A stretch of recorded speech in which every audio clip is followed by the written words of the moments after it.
할렐루야, 반갑습니다. 오늘 목요 성령 집회 영상 메시지를 목양실에서 녹화를 하게 됩니다. 양해를 부탁드리고요. 이게 더 자연스럽고 제가 우리 성도님들과 친밀하게 말씀을 나눌 수 있을 것 같아서 오늘 이렇게 녹화를 하게 됩니다. 우리가 함께 모여서 찬양단이 찬양하고 또 뜨겁게 기도하고 말씀도 나누고 그러면 참 좋을 것 같은데 지금 우리 상황이 여러 형편상 아직은 목요일 밤에 모이는 이 집회를 하지 못하고 있습니다. 기도해 주시고 우리 성도님들도 그런 갈망을 가지고 빠른 시일 안에 이 목요 성령 집회가 정상적으로 다시 재개될 수 있도록 기도해 주시기를 부탁드립니다. 오늘은 성령님에 대한 우리 알아가는 이 말씀들 계속 시리즈로 말씀을 준비하고 있습니다. 오늘은 창세기 11장 1절에서 9절까지 있는 말씀, 그리고 또 중간에 에베소서 말씀들을 가지고 소통의 영, 성령님 이 말씀을 함께 나누도록 하겠습니다. 창세기 11장을 보니까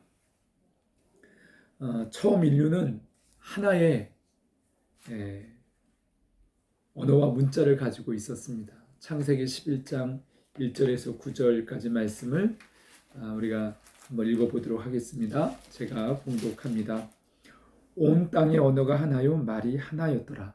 이에 그들이 동방으로 옮기다가 신할 평지를 만나 거기 거류하며 서로 말하되 자 벽돌을 만들어 견고히 굽자고 이에 벽돌로 돌을 대신하며 역청으로 진흙을 대신하고 또 말하되 자 성읍과 탑을 건설하여 그 탑 꼭대기를 하늘에 닿게 하여 우리 이름을 내고 온 지면에 흩어짐을 면하자 하였더니 여호와께서 사람들이 건설하는 그 성읍과 탑을 보려고 내려오셨더라.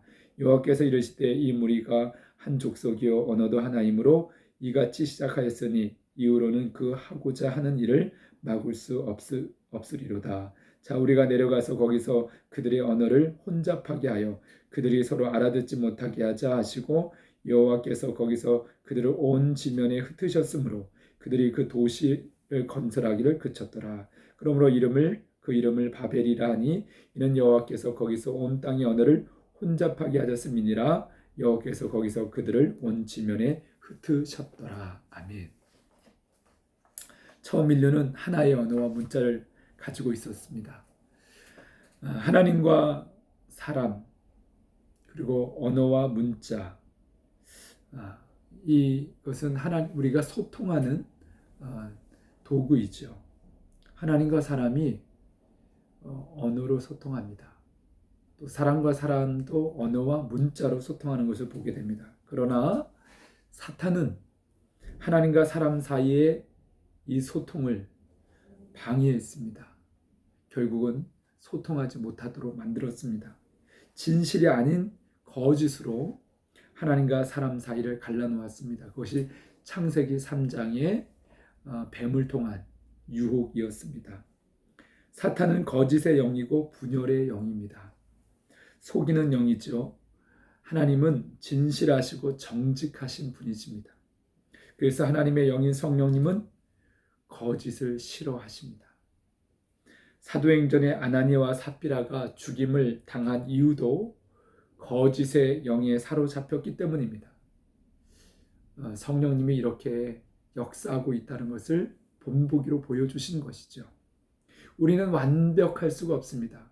실수하고 또 허물이 있고 넘어집니다. 그러나 정직하기를 하나님께서는 원하십니다. 다윗이 무서운 죄를 지었습니다. 하나님께서 그를 용서하시고 회복시키신 이유는 그가 정직한 영으로 성령님이시죠. 성령님의 도우심으로 그는 자신의 죄를 정직하게 고백하고 회개했기 때문에 회복할 길이 열린 것입니다. 하나님께서는 다윗의 정직한 고백과 회개를 기뻐하시고 용서하셨습니다. 오늘 본문 창세기 11장은 노아 홍수 심판 이후에 새로운 인류가 시작되었는데 안타깝게도 하나님을 대적하는 모습으로 문명을 발전시켰습니다. 벽돌로 성읍을 성을 짓고 탑을 세웠죠. 도시를 건설했습니다. 이 창세기 11장의 도시의 상징이 바로 바벨탑입니다. 바벨탑의 목적이 어디에 있었습니까? 왜 이것을 지었습니까? 하나님의 이름을 높이는 것이 아니라 사람의 이름을 자랑하기 위함이었습니다. 인간의 영광을 위해서 똘똘 뭉쳐서 하나님을 대적하기 위함이었습니다. 인간의 교만이죠. 하나님보다 높아지려고 하는 인간의 교만, 하나님 없이도 인생을 또 인류를 문명을 만들어 갈 수 있다고 하는 이 교만은 하나님을 대적하는 일입니다. 하나님은 겸손한 자를 자에게 은혜를 베풀어 주시고 교만한 자를 대적하신다고 말씀하십니다. 이 창세기 11장의 바벨탑의 역사는 곧 악한 영의 역사입니다. 하나님께서는 이들의 계획이 악함을 아시고 그들의 언어와 문자를 혼잡하게 하셔서 온 지면에 흩으셨습니다. 서로 불통하게 되는 것, 이것은 하나님의 심판이고 하나님의 징계이고 또 저주의 결과입니다. 사탄은 하나님과 사람 사이를 불통하게 만들었습니다. 창세기 3장의 결과죠. 죄가 있는 곳에는 불통하게 하는 악한 영의 역사가 반드시 존재합니다. 가정 안에서, 공동체 안에서, 또 국가 안에, 나라와 나라 사이에 온전히 소통하지 못하고 불통하게 만듦으로 분열되어지고 또 불목하게 되고 나중에는 전쟁이 일어나는 것이죠. 인간의 교만을 꺾으시기 위해 하나님께서는 이 불통을 심판으로 사용하셨습니다. 하나님께서 인간의 이 언어를 혼잡하게 만들어서 서로 소통하지 못하게 함으로 인간의 교만을 꺾으셨습니다. 사탄이 쓰는 방법이긴 하지만 하나님은 그 징계로 인간의 교만을 심판하시기 위해서 불통이라고 하는 이 엄청난 저주를 창세기 11장의 바벨탑 사건을 통해서 인류에게 내리신 것입니다. 하나님의 구원은 반대죠. 이 불통에서 다시 온전히 사랑으로 소통하는 것, 그 모든 것이 회복되는 것입니다. 하나님과의 관계가 회복되어지고 사랑과 사랑에 불통하고 깨어지고 상처 입고 상처를 주는 이런 관계가 회복되어지는 것이 하나님의 구원의 역사입니다. 가정과 공동체와 나라와 나라 사이가 왜 평화하지 못하고 무너지겠습니까? 왜 전쟁이 일어납니까? 한마디로 얘기하면 불통하기 때문입니다. 소통하지 못하는 거예요. 갈등은 있을 수 있어요. 그 갈등은 언제나 극복되어지면 놀라운 발전과 성장과 축복이 될 수 있습니다. 그런데 그 갈등을 극복하지 못하게 되는 이 불통의 역사 때문에 우리는 계속 불행한 인류 역사가 진행되어 왔던 것을 보게 됩니다. 하나님께서 불통에서 소통으로 회복시키시기 위해서 준비하신 구원의 역사가 바로 십자가 구원의 길입니다. 그 길을, 이 소통의 길을 열어놓으셨습니다. 하나님의 아들 예수 그리스도를 통해서 구원은 곧 하나님과의 소통의 그 길을 회복하는 역사입니다. 그래서 예수님께서 내가 곧 길이다, 진리다, 생명이다. 이 길이라고 하는 표현이 뭡니까? 하나님께 나아갈 수 있는 길이라는 것입니다. 하나님과 다시 소통할 수 있도록 회복할 수 있는 길이 바로 예수님이십니다. 우리는 예수님 때문에 하나님의 자녀가 되어서 하나님을 아빠, 아버지라고 부르게 되었습니다. 여러분, 로마서 8장에 보면 성령님께서는 끊임없이 우리가 하나님을 아빠, 아버지라고 부를 수 있도록 도우시는 하나님이십니다. 또 성령님은 우리가 끊임없이 하나님의 자녀인 것을 증언하신다 했습니다. 증인이 되어 주셔서 너는 하나님의 자녀야. 너가 부족함이 있고 또 넘어지고 연약하지만 너는 예수 그리스도를 영접한 하나님의 자녀야. 이것을 끊임없이 우리에게 들려주십니다. 하나님 너를 사랑해. 하나님 너를 기뻐해. 너를 위한 놀라운 계획을 가지고 있어. 하나님은 너와 소통하기 원하셔. 여러분, 하나님과 소통하면요, 만사가 형통하게 되어 있습니다. 사람과 사람도 진정으로 사랑의 언어로, 사랑으로 소통하게 되면요, 모든 갈등, 모든 어려움이 다 극복될 수 있습니다. 자, 첫 번째 메시지는 성령님은 잃어버린 소통을 회복시키시는 하나님이시란 말씀입니다. 오순절의 성령의 강림의 역사, 사도행전 2장에 역사하지 않습니까? 각 나라의 언어로 다시 소통하게 하는 역사였습니다.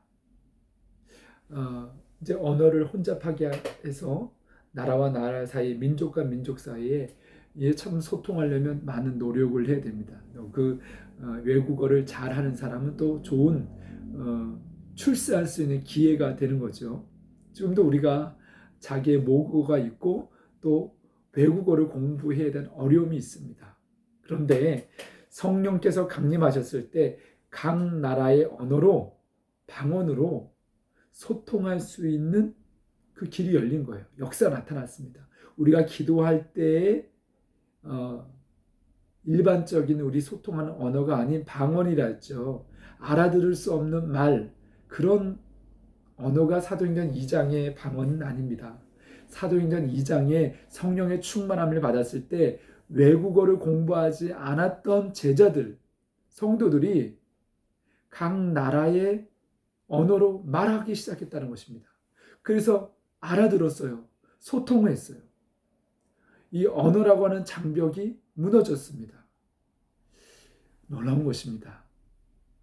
그래서 외국어 공부를 잘하고 싶은 분들은 인간의 노력으로 언어를 습득하는 것, 그것도 중요한 노력이지만 성령의 충만함을 받으셔야 돼요. 성령님, 제가 언어에 있어서 외국인들하고도 이 언어의 장벽을 하나님께서 만들어 주셨는데, 인간의 교만으로 인해서 언어를 혼잡하게 만드셨는데, 하나님 이제는 성령님께서 그 언어의 장벽을 무너뜨리고 소통할 수 있는 그런 은혜를 베풀으셨던 것처럼 저에게도 그런 소통할 수 있는 은혜를 허락해달라고 우리가 구하셔야 됩니다. 물론 사람들이 알아들 수 없는 하늘의 언어, 방언으로 기도하는 것이 유익함이 있습니다. 성령의 말하게 하심을 따라서 하나님께서 내 입술을 통해서 간구하게 하심으로 영적 승리를 주시고, 또 그 기도가 하나님 앞에 아름다운 향으로 올라가서 우리에게 열매로 드러나는 것입니다. 또 그 하늘의 언어인 방언이 통역할 수 있는 은사를 또 주십니다. 그래서 이 언어가 어떤 언어인지 통역하고 해서 이해하고 깨달을 수 있게도 하십니다. 근데 무엇보다 하나님과 대화할 수 있도록 성령님은 우리 안에서 역사하고 계십니다. 우리가 하나님과의 대화, 이 소통이 우리 죄로 말미암아 끊어졌습니다. 그러나 성령님은 이 대화를 다시 가능케 하시고 소통케 하시는 하나님이십니다. 죄를 회개하는 것이 중요합니다. 사도행전 2장에 베드로가 선포했던 복음은 너희가 죄를 회개하고 성령을 선물로 받아라. 복음을 믿는 과정에서 회개가 참 중요합니다. 우리가 얼마나 교만한 사람인가 것을, 얼마나 우리가 하나님을 신뢰하지 못하고 하나님을 영화롭게 하지 않고 하나님께 감사하지 않고 자기가 신이 되어서, 주인이 되어서 자기 마음대로 정욕대로 살아와서 겉으로는 잘 분간할 수 없지만 하나님은 우리의 깊은 곳까지 다 아시고 우리가 죄인인 걸 아시고 그 죄를 회개하고 예수님을 영접하고 성령의 충만을 받기를 하나님 원하십니다. 죄를 회개하고 성령의 충만을 받으면 그 증거가 뭐냐면, 그 열매가 자연스럽게 하나님과 대화하는 우리 자신을 발견하게 됩니다. 여러분 회개하셨습니까? 성령의 충만함을 경험했습니까? 하나님이 나와 함께 계시고 나를 하나님의 자녀로 삼아주시고 죄 용서받은 기쁨, 구원의 확신, 성령님이 내 안에 살아계신다고 하는 이 확신을 갖게 되면요, 하나님을 고백하는 거지. 하나님 살아계신 분, 하나님 나의 아버지가 되시는 분, 참 좋으신 분, 자연스럽게 하나님께 고백합니다. 하나님 감사합니다. 하나님 사랑합니다. 하나님 이게 뭐예요? 이건 어떻게 하죠? 아이들이 말문이 트이면요, 가장 많이 하는 게 뭐예요? 엄마 이게 뭐야? 왜? 자꾸 묻습니다. 하나님의 자녀가 됐다고 하는 이 확실한 증거는 하나님 끊임없이 대화하는 거예요. 하나님께 묻습니다. 하나님께 고백합니다. 하나님 감사해요. 하나님 찬양해요. 하나님 사랑해요. 하나님 이게 뭘까요? 이거 왜 그렇죠? 하나님과 대화하기 시작한다는 것입니다. 기도는 하나님과의 대화입니다. 하나님 이렇게 해주세요. 저렇게 해주세요. 하나님 이게 뭐예요? 하나님 왜 그럴까요? 가르쳐 주세요. 끊임없이 다정다감하게 친밀하게 하나님과 대화할 수 있는 것이 그게 바로 진정한 기도입니다. 성령님은 바로 이러한 사랑의 대화를 가능하게 해주시는 소통의 영이 바로 성령님이십니다. 그러나 사탄은 사랑의 대화가 아니라 의심하고 왜곡하고 거짓으로 하나님과 불통하게 만듭니다. 창세기 11장에 인간의 교만으로 인해 잃어버린 이 사랑의 언어를 사도행전 2장에서 회복시켜 주셨습니다. 예수 그리스도 안에 있는 모든 성도들은 성령님께서 주시는 사랑의 언어로 하나가 된 그리스도의 몸의 지체들이 바로 성도들입니다. 교회 형제 자매들이죠. 그러나 하나, 곧 공동체가 우리를 지금도 시기하고 분열시키는 영이 있다는 것을 깨달아야 됩니다. 이미 성령 안에서 우리는 한 몸을 이룬 하나된 지체가 됐습니다. 성령께서 하나 되게 하셨습니다. 예수 그리스도를 주로 고백하는 모든 형제 자매들은 성령 안에서 하나가 되었습니다. 그런데 사단은 그것을 싫어하죠. 그래서 가장 강력한 사단의 공격은 공동체를 분열시키는 것입니다. 어떻게 분열시켜요? 언어를 사탄이 혼잡하게 만듭니다. 우리가 사랑으로 하나 될 수 있도록 힘써 지키는 그런 역사를 방해합니다. 그래서 사랑의 언어가 아닌 분열의 언어를 사용하게 합니다. 시기하고 또 더러운 말을 하고 오해하게 만들고, 사실을 이야기하는데 그 사실을 왜곡하게 만들어요. 또 이해하지 못하게 만들어요. 자기 중심적으로 사탄은 자꾸 거짓의 말을 하게 합니다. 그래서 상처 입게 만들어요. 어떤 사람이 자기와 관계 속에서 어떤 말을 했는데 어떻게 그런 말을 할 수 있어? 상처받게 만듭니다. 어떻게 그런 말을 할 수 있냐고요? 할 수 있어요. 그 사람이 죄인이고요. 그 사람 입장에서는 또 다른 이유가 있어서 할 수 있어요. 물론 우리가 말을 잘해야 됩니다.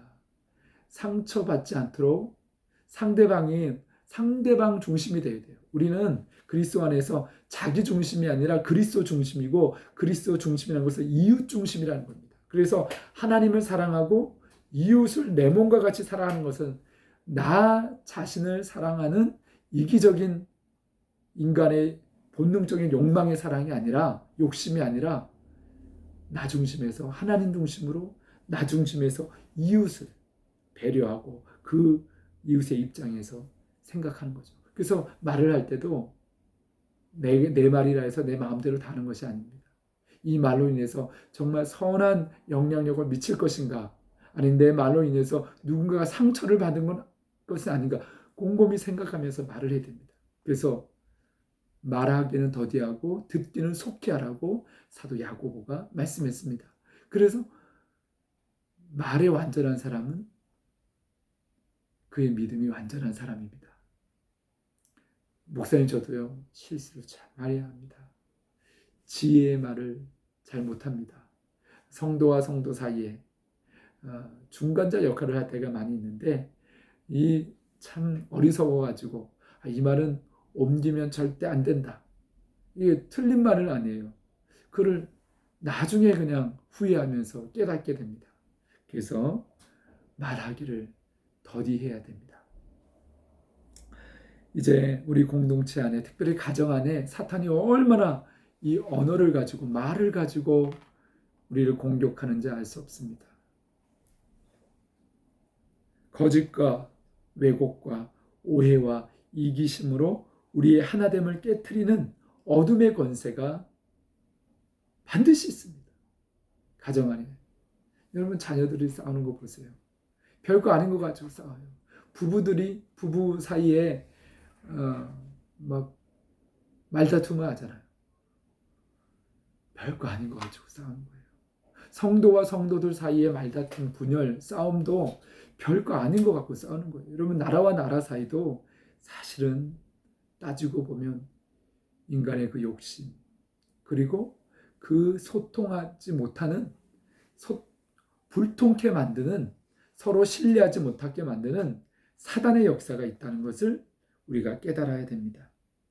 우는 사자처럼 우리의 공동체를 삼키려고, 무너뜨리려고 역사하는 사탄을 우리는 예수 그리스도의 이름으로 대적해야 됩니다. 이 기도가 얼마나 중요한지 알 수 없습니다. 우리는 사단의 분열케 하는 영을 대적하면서 공동체를, 사랑의 공동체를 지키기 위해서 세울 수 있도록 영적 전쟁을 해야 됩니다. 그러면 소통의 영이신 성령님을 우리가 이해할 때 어떻게 우리의 언어 생활을 해야 되는가요? 성령이 하나 되게 하신 것을 사랑의 언어로 힘써 지키는 것, 그것이 우리가 해야 될 일입니다. 성령님은 우리의 존재를 거룩하고 아름다운 성전으로 삼으셨어요. 우리 존재를, 우리 안에 성령님께서 내주하시죠. 그래서 우리 안에서 아름다운 열매를 맺게 하시는데, 그 열매가 어떤 열매입니까? 예수님을 닮은 성품의 열매죠. 갈라디아서 5장 22절 23절에 사랑과 희락과 화평과 자비와 양성과 충성과 온유와 절제니, 이 같은 것을 금지할 법이 없습니다. 어떤 사람이요? 성령 충만한 사람, 내 안에 계신 성령님, 그분과 교제하고 그분의 지배를 받고 그분의 영향을 받고 그분의 인도를 따라 나아가는 성령의 사람들은 이렇게 아름다운 열매를 맺는데, 이 성령의 열매와 우리의 언어는 아주 밀접한 관계가 있습니다. 우리의 언어가 사랑의 언어가 되고, 화평의 언어가 되고, 기쁨의 언어가 되고, 그렇죠? 기쁨의 열매를 맺는 언어가 되고, 나중에 맨 마지막이 절제예요. 절제. 언어의 절제가요, 아름다운 거예요. 말하기를 더디해야 돼. 꼭 필요한 말, 시기적절한 말. 우리는 그걸 잘 못해서 넘어질 때가 참 많습니다. 그런데 이 언어에는 이렇게 성령의 열매로서의 언어가 있는 것만이 아니라, 갈라디아서 5장 19절에서 21절을 그 앞에 보게 되면 육체의 일, 육체의 열매, 육체의 열매로 맺어지는 언어가 있습니다. 그 육체의 일은 분명하다고 말씀했는데, 음행, 더러운 것과 호색과 우상 숭배와 주술과 원수 맺는 것, 그리고 분쟁과 시기와 분냄과 당짓는 것과 분열함과 이단과 투기와 술 취함과 방탕함 등등. 여러분, 이 육체의 열매들을, 육체의 일들이 분명한데 많은 부분이 다 언어와 연결되어 있습니다. 그게 사단의 역사입니다. 우리는 가정과 일터와 교회에서 성령께서 주신 열매인 사랑의 언어로 소통해야 됩니다. 자신의 관점, 사단은요, 어떻게 우리를 유혹합니까? 요즘 우리 세대에, 우리 시대에 시대 정신이 뭐냐면 상처받지 말라는 거예요. 근데 맞아요, 상처받지 말아야 됩니다. 그런데 어떻게 상처받지 말아요? 이기적이 되어요. 이기적. 너 자신을 너가 보호해라. 이기적이 되라는 거예요. 타인을 생각하지 말라는 거예요. 사탄의 유혹입니다. 뱀이 아담과 하와에게 유혹할 때, 너 너 하나님 될 수 있는 거야. 하나님이 거짓말하신 거야. 하나님은 거짓과는 거리가 먼 분이십니다. 자기가 거짓의 영이면서 하와를 유혹해서 그 선악을 알게 하는 나무의 열매를 먹으면 너가 눈이 밝아져서 하나님처럼 되는 거야. 여러분, 이게 뭐냐면 자기 관점이에요. 사탄은 너가 중심이야. 하나님이 중심이 아니야. 왜 이웃 때문에 너가 힘들어야 돼? 물론 경계선은 우리 자신을 보호하는 경계선, 이것을 우리가 딱 그어야 될 필요는 있습니다. 그러나 자기 중심적인 이 관점이 얼마나 많은 사람들을 또 이게 상처를 주고 우리가 교만에 빠지게 하는지 알 수 없습니다. 어느 정신과 의사이신데요, 이분이 아마 10,000명 이상 현장에서 병원에서 이렇게 상담을 하면서 왜 사람들이 많은 상처를 받는가? 왜 사람들이 아무리 좋은 말을 자기 입장에서는 좋은 말이라고 하는데 상대방은 상처를 받고 마음의 벽을 쌓고 소통하지 못할까? 그 대표적인 4가지가 있다는 것이에요. 우리의 언어는 자기 중심으로 자기 관점으로 사람들을 충고해요. 너 내 말 잘 들어야 돼. 부모가 자녀에게 또 부부간에 공동체 안에서 충고하는 필요해요. 하나님 말씀 가운데도 충고가 있어요. 그러나 자기 중심으로 자기 생각으로 충고하는 거 정말 조심해야 돼요. 충고하고 조언해주고 평가하고 판단하는 거. 이거 제일 잘했던 사람들이 예수님을 향해서 충고했던 사람들, 예수님을 향해서 조언했던 사람들이 있어요. 예수님을 쉽게 평가하고 판단했던 사람들이 있어요. 자기가 하나님인 것처럼. 율법을 너무나 잘 알고 있어요. 알긴 뭐랍니까? 율법의 그 깊은 의미는 아무도 모르면서 율법주의자, 그 율법으로 자기를 자랑하고 다른 사람들을 평가하고 판단해서 자기를 높이려는 교만했던 사람들 누구죠? 바리새인과 서기관들이죠. 대제사장들과 종교 지도자들이 그랬습니다. 그래서 예수님 공격한 거예요. 거기에는 사탄의 역사가 있는 겁니다. 우리가 교회 안에서, 가정 안에서 충고하고 조언하고 또 판단하고 평가하는 말, 너는 이래서 잘못됐어, 너 이렇게 돼야 돼, 그게 적절한 말이 아닙니다. 조심해야 됩니다. 교회 안에서 어디서부터 분열과 어려움이 있습니까? 다 자기 중심과 자기 경험과 자기 생각대로 이게 옳다고 생각하는 것, 그것으로 사람들을 충고하고 조언하고 평가하고 판단하는 데서 상처를 입습니다. 무너집니다. 분열되어집니다. 우리의 대화는, 우리의 소통은 경청하고 공감하고자 하는 것이 우선이 되어야 됩니다. 이게 좋은 대화를 위한 첫 번째 단추를 끼우는 거예요. 그래서 자꾸 말하려고 하지 마세요. 상대방이 무슨 말을 하려고 하는지를 잘 들으세요. 잘 듣는 사람이 성숙한 사람이고, 그 사람이 이기는 사람이고, 그 사람이 하나님의 도구가 되는 거예요.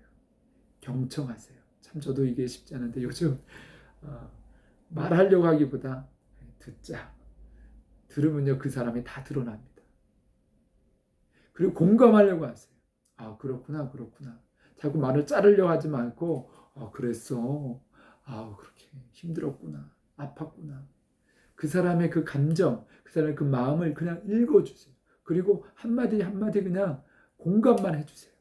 그러면요, 그 사람은 나를 통해서 위로를 받고 그 아팠던 마음, 힘들었던 마음들이 녹아져 내립니다. 나를 이해해주는 사람이 있구나. 내 이 힘듦과 아픔과 나의 감정을 공감해주는 대상이 있구나. 친구가 되는 겁니다. 친구란 건 다른 게 아니에요. 여러분, 공동체 안에 성도들이 영혼의 친구가 되는 게 얼마나 귀중한지 알 수 없습니다. 영혼의 친구가 되면요, 사랑을 나눌 뿐만 아니라 그 다음 나를 진정으로 중보기도 해주고요. 나중에 목숨까지도 바꾸는 거예요. 그게 바로 그리스도인의 공동체의 관계입니다. 자, 하나님은 우리를 다양하게 만드셨어요. 다양해요. 똑같은 사람 아무도 없어요. 부부요, 대부분 다릅니다. 아니 100% 다릅니다. 일단 남자와 여자로 다른 동물이에요. 그렇게 만났어요. 우리의 기질이 다 달라요. 인생 경험이 다릅니다. 사랑의 욕구도 다릅니다. 우리 대화하는 데 있어서 게리 체프먼이라고 하는 아주 미국의 상담가, 그분이 쓴 책이 2천만 부가 팔렸대요. 사랑의 언어. 5가지 사랑의 언어인데 사람마다 이 사랑의 언어, 사랑의 욕구가 달라요. 사랑을 느끼는 언어가 다른데 어떤 사람은 함께 있는 거가 사랑받는다고 느껴요. 어떤 사람은 내가 선물을 받으면 자기가 원하는 선물을 받을 때 나는 정말 사랑받고 있구나. 어떤 사람은 말인데 인정해주는 말, 그 사람을 칭찬해주고 인정해주는 그 말을 들을 때 그 사람의 존재는 나는 사랑받고 있구나, 행복하다 이렇게 느껴요. 어떤 사람은 스킨십이래요. 손 잡아주고 포옹해주고, 그 스킨십의 절정에는 성적인 성관계가 있을 수 있죠. 그러나 하여튼 자기를 이렇게 스킨십으로 육체적인 이 친밀감으로를 받을 때 나는 사랑받고 있구나. 성관계가 불만 있어서 나는 너무나 힘든 그런 분들도 있어요. 그 성적인 만족이 그 사람에게는 사랑의 언어이기 때문에. 또 어떤 사람은 봉사, 자기를 위해서 수고해주고 봉사에 설거지도 해주고 이런 것들이 그 사람이 저 사람이 나를 사랑하는구나 이렇게 느낍니다. 이 기회가 되면 이 사랑의 언어 가지고 5가지 사랑의 언어를 가지고 우리 공동체 안에서 함께 나는 어떤 사랑의 언어를 가지고 있는가, 그 사랑의 언어가 조금씩 다 가지고 있는 사람이 있고 어떤 사람은 하나에 집중된 사람, 대부분 5가지 중에 2가지 정도가 그 사람에게 특별한 사랑의 언어인 거예요. 근데 그 사람의 사랑의 언어를 모르고 그 사람은 선물 별로 중요하지 않아요. 봉사해 주는 거 그렇게 그걸로 행복감이라는 사랑을 느끼지 못해요. 그 사람은 그냥 옆에 있어주는 거, 함께 해주는 거가 그 사람의 사랑의 언어예요. 그걸 잘 알지 못하는데 부부관계 맨날 봉사해주고 돈 비싼 거 선물해주는데 만족을 못해요.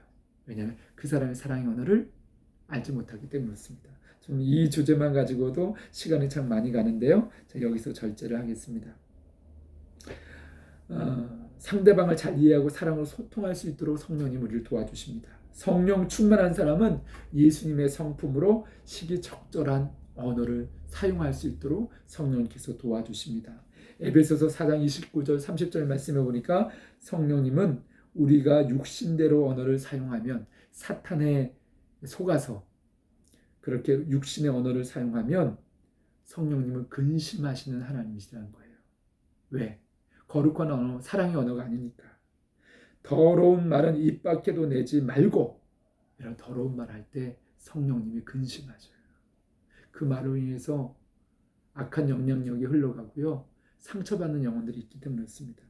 오직 덕을 세우고 선한 말을 하여 듣는 자에게 은혜를 끼치게 하라. 이것이 성령님의 역사입니다.